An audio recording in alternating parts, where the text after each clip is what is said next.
আসসালামু আলাইকুম রহমতুল্লাহ। ফোন ফিক জিয়া সিম টিম থেকে আমি আব্দুল গাফার। আজকে আমাদের কাছে একটা স্যামসাং এর ফোন আছে।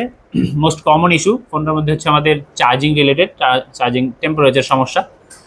তো এটা কিভাবে এগুলা সমস্যা আসলে আমরা কোন লাইনগুলো আমাদেরকে ট্রেসিং করতে হয়, কোথেকে সমস্যা হয়, আমরা ডিটেল দেওয়ার চেষ্টা করবো ইনশাল্লাহ। ভিডিওটি দেখলে আপনারা ইনশাল্লাহ উপকৃত হবে। তো ফার্স্ট অফ অল আমরা একটু চার্জে দিয়ে দেখি মূলত সমস্যাটা কি। হ্যাঁ, তো আমরা চার্জে দিচ্ছি, লোগো আসে,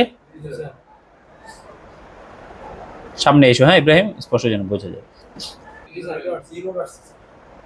তো এটাই মূলত হচ্ছে সমস্যা কি, এটাই যে এটা ইরোর আসতেছে। তো আমরা দেখবো এটার মূলত কিভাবে এগুলা কোন লাইনগুলো থেকে আমাদেরকে মাথায় রাখতে হয়, কোন লাইনগুলো ট্রেসিং করতে হয়। এবার ইন ডিটেল আমরা দেখাচ্ছি, বোঝানোর চেষ্টা করবো ইনশাল্লাহ, সঙ্গে থাকুন। তো আমরা এটার জন্য জানি কি ভোল্টেজ লেখা থাকবে, ভোল্টেজে কি নাম লেখা থাকবে, এপি। কি লেখা থাকে বুঝবো, এপি। একটু কাইন্ডলি মাউসটা দেন তো ভাই। তো প্রথমে আমরা এটা এই সার্কিট চেনার জন্য আপনাদের কয়েকটা উপায় বলে দিছি।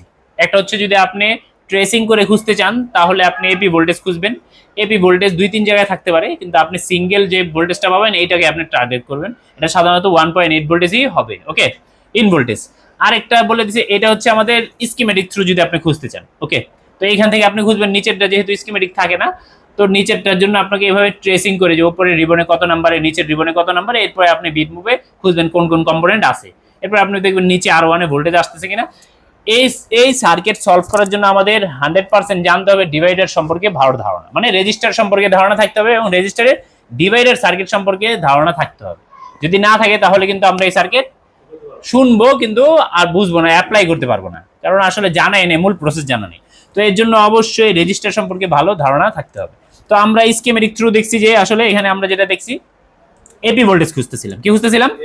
তো এইখানে আমরা পাইছি ভিডিডি 1.8 এপি, কিন্তু এটার সঙ্গে পাইছি কি তিনটা রেজিস্টার। রেজিস্টারের মান দেয়নি, স্যামসাং এ অনেক ফোনের মধ্যে মান দেয় না। তো এটা দেখি যে এই ভোল্টেজটা কোথায় আছে, আমাদের কাঙ্ক্ষিত জায়গায় কি আছে কিনা।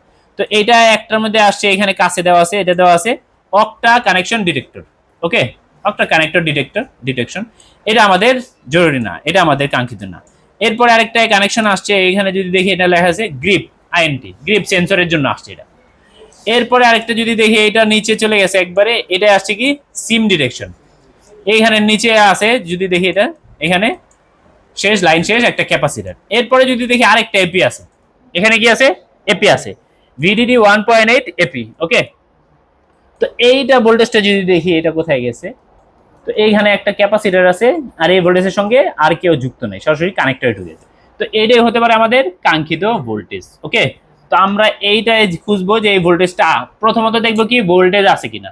ওকে, দ্বিতীয়ত দেখবো কি ভোল্টেজ ডিভাইড হচ্ছে কিনা। প্রথম দেখা কি যে ভোল্টেজ আসতেছে কিনা, ভোল্টেজ যদি না আসে ডিভাইড কি হবে। ওকে, তো আগে দেখবো ভোল্টেজ ঠিক আছে কিনা, পাওয়ার এসি ভোল্টেজ প্রোভাইড করছে কিনা, বা এই পর্যন্ত আসার পর থেকে লাইন ব্রেক ট্রেক হয়ে গেল কিনা। তো আমরা এখন এটা কি করব, এই ক্যাপাসিটরটা কপি করব। কোনটা এটা আমরা দেখি, এইখান থেকে এটা। আচ্ছা, এটা কপি করলাম, লেআউটে পেস্ট। এটা চলে আসছে আমাদের কানেক্টরের 3 নাম্বার। হ্যাঁ, সবচেয়ে ছোট ক্যাপাসিটরটা, বোঝা যাচ্ছে তো? হ্যাঁ, তো আমরা এখন স্কিমে এখানে ক্যামেরায় চলে যাব। এখানে আমরা দেখব এই ভোল্টেজ আপনাকে চেক করতে চাইলে ফোন অবশ্যই চার্জে দিয়ে দিতে হবে, চার্জে দিতে হবে ফোন। তো আমরা ব্যাটারি এই ফোনের কানেক্টরটা লাগাই এবং চার্জে দিচ্ছি, এবং এটাই আমরা দিলাম।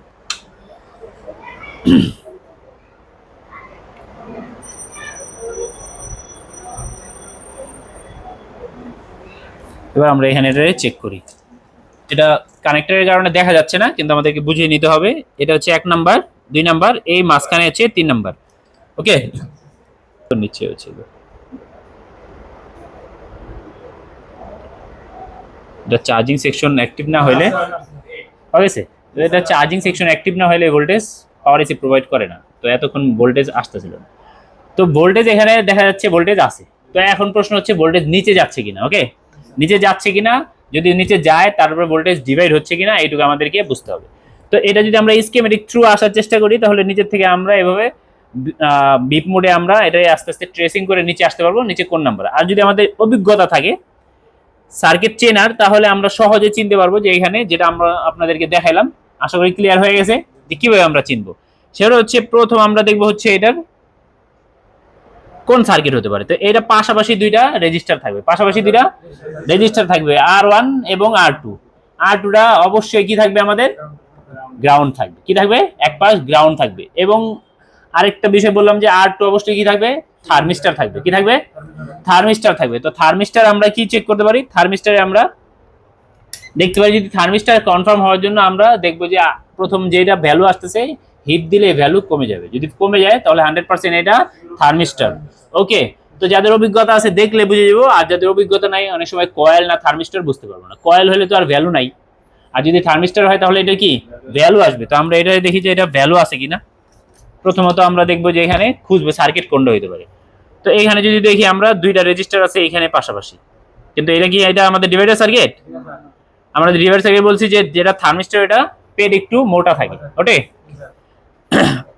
তো এইটা যদি পাশে যদি দেখি আমরা তাহলে এটা কি হচ্ছে আমাদের এটা এটার সঙ্গে যায়, কারণ এটা কি পাশে যেটা এটা কি একটু প্যাট মোটা আছে। তো আমরা এটা একটু চেক করি যে এটা কি আসলে রেজিস্টার কিনা। তো রেজিস্টার কিনা চেক করার জন্য আমরা এটা যদি ধরি,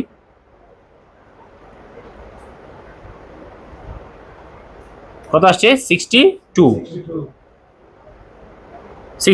তো আমরা এখন একটু এটারে হালকা হট করব।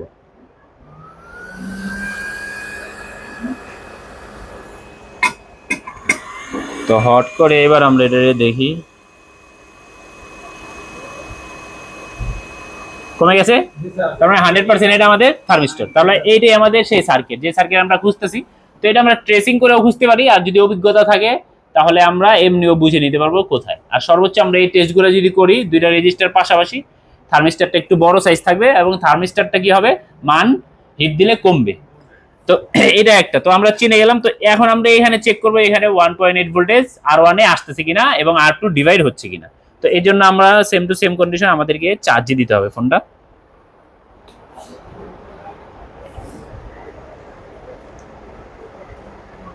তো আমরা ফোনটাকে চার্জে দিলাম। তো আমরা এখন এই R1 কে চেক করব, এটা হচ্ছে আমাদের R1।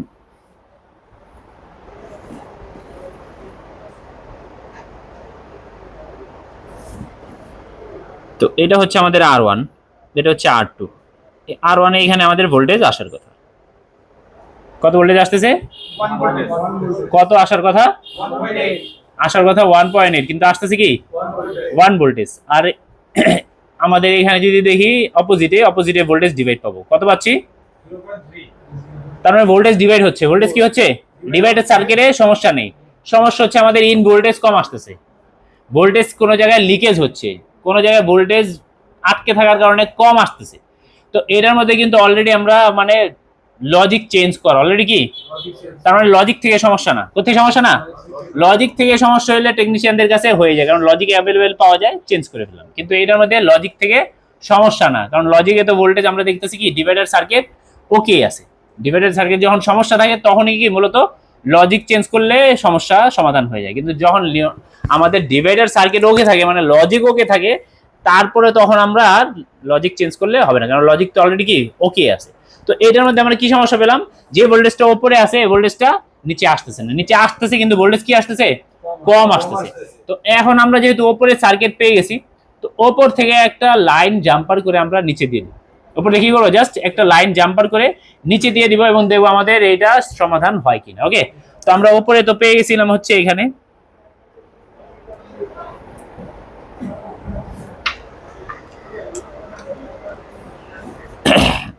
দেখা যাচ্ছে তো, হ্যাঁ এই যে এটার মধ্যে আমরা এই পাশে পাইছিলাম যেটা ভোল্টেজ আসতেছে, তার মানে এইখান থেকে আমাদের রিবনের মধ্যে কোনো সমস্যা হতে পারে যার কারণে ভোল্টেজটা এখানে আসতেছে না। কারণ উপরে তো পাচ্ছি, যদি উপরে কম পেতাম তাহলে বুঝতাম পাওয়ার আইসি কম দিচ্ছে বা সার্কিটে কোনো সমস্যা আছে, কিন্তু উপরে তো পাচ্ছি কিন্তু নিচে পাচ্ছি না। তো আমরা এখন কি করব, এখান থেকে একটা জাম্পার করে নিচে দিব, দেখবো সমাধান হয় কিনা। যদি সমাধান হয়ে গেল ওয়েলকাম, নাহলে আমরা সামনে দেখবো আর কি সমস্যা থাকতে পারে।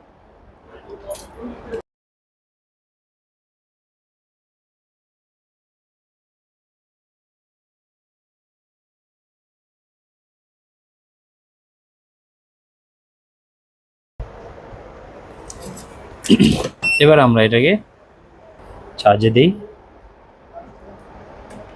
আমরা ভোল্টেজ চেক করি কত আসতেছে।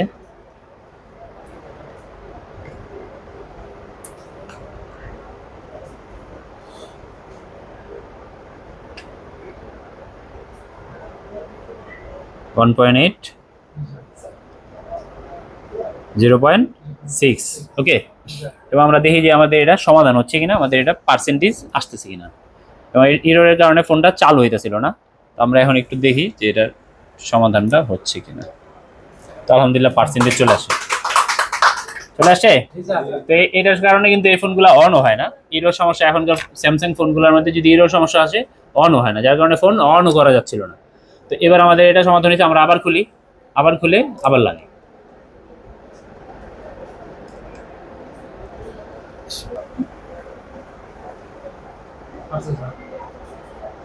লোগো আসছে, পার্সেন্টেজ চলে আসছে, দেখি আসে কিনা। লোগো তো আগেও আসতো, পরে এরর চলে আসতো, আসছে, তার মানে সমাধান হয়ে গেছে। তো এটা আপনার সমাধান বুঝে গেছেন কিভাবে করা যায়। আর যদি লজিক নাও থাকে, লাইন যদি নাও বুঝি, তাও করতে পারবো ইনশাল্লাহ। যে ফোনের স্কিমেটিক নিয়ে করতে পারবো, কোনো সমাধান মানে সমস্যা হবে ইনশাল্লাহ। ইনশাল্লাহ সব বুঝে গেছি না কিভাবে, যদি স্কিমেটিক নাও থাকে, যদি আমাদের কাছে কোনোভাবে বিট ম্যাপ থাকে বা বিট ম্যাপও না থাকে, তারপরে করতে পারবো ইনশাল্লাহ। ইনশাল্লাহ করতে পারবো। আর যেগুলো স্কিমেটিক আছে সেগুলো তো আমাদের জন্য পানি হয়ে যাবে ইনশাল্লাহ। এই সব কেসে ইনশাল্লাহ আপনার কাছে সার্কিট ফিরে যেতে পারবে না, বাধ্য আপনি করতেই হবে এগুলোর জন্য। যদি এটা কোনোভাবে আইসি ভালো থাকে তাহলে আপনার কাছে এটা 100% কি হবেই ইনশাল্লাহ। ঠিক আছে, তো আজকে এই পর্যন্তই। আসসালামু আলাইকুম।